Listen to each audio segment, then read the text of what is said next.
brought to you by Candid. Candid dusting powder, 4 skin problems का एक expert solution. Candid dusting powder, हटा खुजली, लगा कैंडिड। आसमान में अमेरिका की आंख कान कहे जाने वाला एयरक्राफ्ट को ईरान ने ज़मीन पर ही मलबे में बदल दिया है। ये अमेरिका का अवॉक्स एयरक्राफ्ट E3 सेंट्री था जो ईरानी हमले में तबाह हो गया। इस बारे में और जानकारी देने के लिए हमारे साथी मानस मौजूद है। मानस, अब तक हम सुन रहे थे कि अमेरिका इजराइल मिलकर ईरान पर हमले कर रहे थे, लेकिन पिछले कुछ दिनों से हेडलाइंस का जो मिजाज है एकदम चेंज हो गया है। तो आप बताइए कि क्या हुआ था अवॉक्स के साथ, और पहली बात तो ये अवॉक्स है क्या? देखिए, अवॉक्स AWACS airborne warning and control system. आप जब भी हवा में कोई एयरक्राफ्ट फ्लाई करते हैं तो आप खासकर मिलिट्री के टर्म्स में अगर देखें तो ये बहुत ही अहम विमान है। इसको उड़ता कमांड सेंटर कहते हैं। C2BM, डबल C और BM, command and control battle management एक चीज़ होती है कि उस जहाज़ से आप कमांड दे सकते हैं, मिशन को कंट्रोल कर सकते हैं और पूरे बैटल का मैनेजमेंट कर सकते हैं। जब भी बैटल फील्ड में कोई भी फाइटर जेट्स, देखिए हमेशा ना वो ग्रुप्स में ऑपरेट करते हैं, या तो 3 के होंगे, एक फॉर्मेशन उनको कहते हैं एयरफोर्स की भाषा में। तो जब भी वो ऑपरेट करेंगे तो उनके आगे जाने के लिए रास्ता साफ है कि नहीं। देखिए, रडार्स क्या होते हैं जो प्लेन को डिटेक्ट करते हैं, या जो प्लेन अपने दूसरे खतरे को डिटेक्ट करते हैं, उनमें कभी भी कोई ऐसी टेक्निकल ग्लिच आ सकती है जिससे मैं अगर कोई फाइटर जेट लेके जा रहा हूँ तो हो सकता है कि मुझे सामने से आ रही मिसाइल ना दिखे, या सामने से आ रहा खतरा ना दिखे, या सामने मैदान में कुछ ऐसी हलचल हो, ट्रूप मूवमेंट हो बहुत ज़्यादा, तो मुझे फाइटर जेट से नहीं दिखेगी। अवॉक्स क्या होते हैं जो बहुत कम स्पीड पे उड़ते हैं, और इस वजह से वो, इनके ऊपर आप देखेंगी, जो इसकी तस्वीर देखेंगी तो एक रडार लगा रहता है, गोल से एक चीज़ होती है इन जहाज़ों के ऊपर। इंडिया के पास भी अपना DRDO ने बनाया है, नेत्र नाम का एक रडार है। अच्छा हाँ, इससे मुझे याद आया, ऑपरेशन सिंदूर के टाइम हमने पाकिस्तान का SAAB साब नाम की जो कंपनी है उनका हमने अवॉक्स गिरा दिया था और पाकिस्तान को काफ़ी नुकसान पहुंचाया था हमने। तो खैर, हम वापस आते हैं अमेरिका पे। तो अमेरिका का जो अवॉक्स है E3 सेंट्री, ये बहुत एक पुराना विमान है। बोइंग का जो एक विमान है, ये उसके प्लेटफॉर्म पे इसको बनाया गया है। बोइंग के जो नॉर्मल यात्री विमान आप देखेंगे, जो पैसेंजर प्लेन्स, उसी पे एक रडार माउंट किया गया है ऊपर। इसको डॉपलर रडार कहते हैं। गोल शेप में होता है ये, करीब करीब इसका डायमीटर जो होता है वो 30 फीट के आसपास होता है। तो 30 फीट का एक सर्कल आपको दिखेगा इस प्लेन के ऊपर। वो रडार पूरे बैटल फील्ड की एक तस्वीर, एक इन जनरल एक तस्वीर बना के आपके सामने रखता है, पायलट के सामने।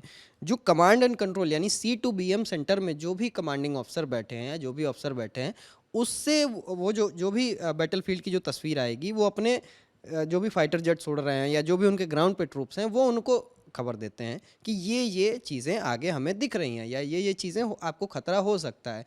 और ये इन्हें गिराना बहुत इसलिए मुश्किल होता है क्योंकि इनको डिटेक्ट करना बहुत मुश्किल है। इनमें चूँकि ये रडार से लैस हैं, दूसरी बात इनमें इलेक्ट्रॉनिक जामिंग और इलेक्ट्रॉनिक वॉरफेयर की कैपेबिलिटी होती है। कोई भी दुश्मन का अगर सिग्नल आ रहा है, देखिए डिटेक्ट करने के कई तरीके होते हैं। दुश्मन का कोई भी सिग्नल आ रहा है, उसको ये जाम कर देना, उस सिग्नल को आने ही ना देना। सिग्नल आ रहा है तो उसको ऑब्जॉर्व कर लेना, तो दुश्मन के रडार को पता ही नहीं चलता, उसके एयर डिफेंस को, कि यहाँ कुछ है भी। इसको डिटेक्ट करना काफ़ी मुश्किल माना जाता है, आकांक्षा। और इस वजह से मतलब अगर गिरा दिया है, पहली बात तो देखिए, ईरान की जो कैपेबिलिटीज़ हैं एयर डिफेंस की, वो उस हद तक उन्नत नहीं हैं जितनी अमेरिका की हैं, ये बात सच है।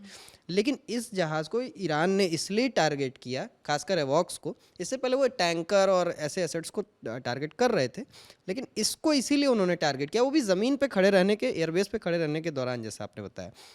इसलिए टारगेट किया क्योंकि ये जहाज़ अगर रहता तो पूरे बैटल फील्ड की, इवन ईरान की एयर स्पेस में भी क्या हो रहा है, ईरान के एयर बेसिस पे क्या हो रहा है, इसकी तस्वीर भी इस विमान के ज़रिए अमेरिकन कमांड सेंटर्स तक पहुंच रही थी।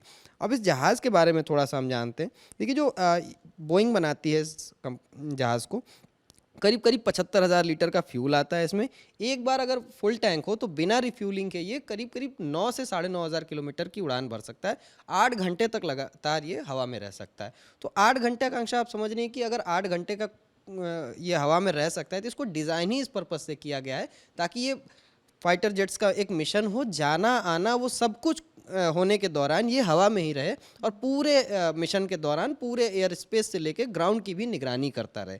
इसका रडार मतलब बहुत ज़्यादा पावरफुल रडार होता है, और इसको बनाया भी इसीलिए जाता है क्योंकि ये फाइटर कैपेबिलिटीज़ इसमें नहीं होती, लड़ाकू ये विमान नहीं होता। इसमें सिर्फ और सिर्फ डिटेक्शन, इंटेलिजेंस, सर्विलेंस, रिकॉनेसेंस, जो ISR मिशन कहते हैं, ये सिर्फ और सिर्फ उसके लिए बनाया जाता है। करीब करीब 30,000 फीट से 40,000 फीट की ऊंचाई पर ये उड़ता है।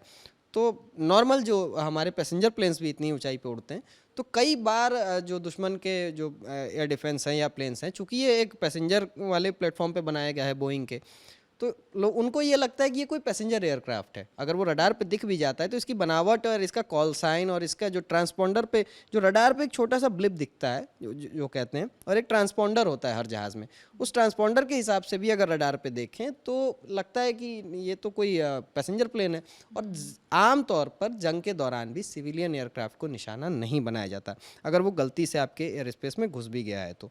इसके अलावा इसमें 4 इंजन हैं, प्रैट एंड विटनी के टर्बोफैन इंजन है, पावरफुल जहाज़ है ये। और 4 इंजन का मतलब यही है कि अगर 2 इंजन आप फेलियर भी हो जाए या एक इंजन भी बचे तो एक इंजन पे भी ये कम से कम लैंड कर सके। तो इसको टिकाऊ एक जो चीज़ होती है उस हिसाब से बनाया गया। और अमेरिका का ये लॉस वाकई में एक बहुत बड़ा लॉस है। इससे पहले हमने देखा कि 3 F-15 उनके कुवैती एयरफोर्स, कुवैत की फोर्सेस ने मार के गिरा दिए, उनको लगा कि ये कोई दुश्मन के जहाज़ हैं। इसके बाद उनका एक स्ट्रेटो टैंकर क्रैश हुआ और ईरान ने यह भी दावा किया कि उन्होंने उनका सबसे उन्नत जो फाइटर जेट है F-35 उसको भी मार के गिराया है।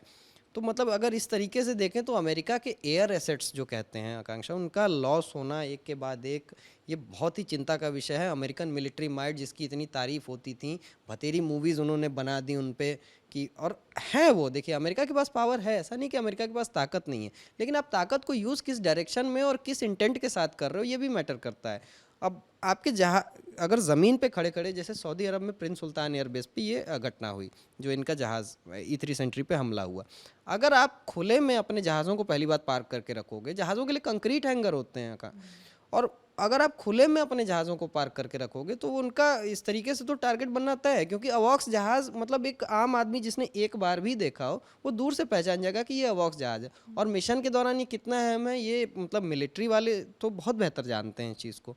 तो ये इस तरीके की कुछ फीचर्स हैं इस जहाज़ के। अच्छा जहाज़ है, लेकिन हाँ ये काफ़ी पुराना हो चुका है। एक चीज़ और है, इससे पहले लॉकहीड मार्टिन का एक जहाज़ हुआ करता था जो अमेरिका यूज़ करता था अवॉक्स के तौर पर, लॉकहीड कॉन्स्टिलेशन करके उसका नाम था।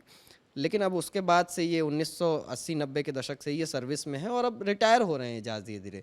और अभी तक अमेरिका के पास कोई ऐसा बहुत अवॉक्स नहीं है। वो बाकी पैसेंजर जो जहाज़ होते हैं उन्हीं के प्लेटफॉर्म पे रडार इंटीग्रेट करके, जो डॉपलर कहते हैं उसको, जो ऊपर जो आप गुंबद नुमा जो चीज़ देखेंगी वो डॉपलर रडार होता है गोल सा, तो बहुत पूरे बैटल फील्ड की एक फ्रेम बनाएगा।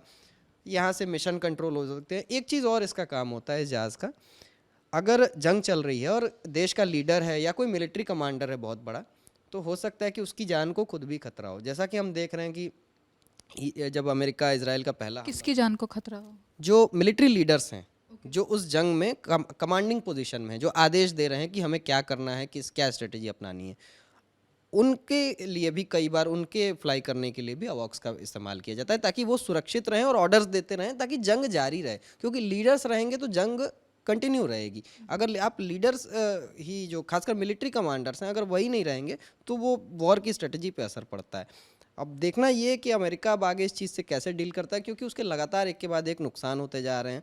Marines boots on the ground की बात भी हो रही है कि वो शायद ग्राउंड इन्वेजन की बात करे, लेकिन उससे पहले उसको एयर एसेट्स अपने बचाने होंगे। अगर वो ऐसा नहीं कर पाता है तो एक साइकोलॉजिकली ईरान के लिए बहुत बड़ी मतलब ये मोरल बूस्टर का काम करेगा कि उन्होंने अमेरिका जैसी एक मिलिट्री सुपर पावर का एक इतना मतलब महंगा और कीमती जहाज़ गिरा दिया।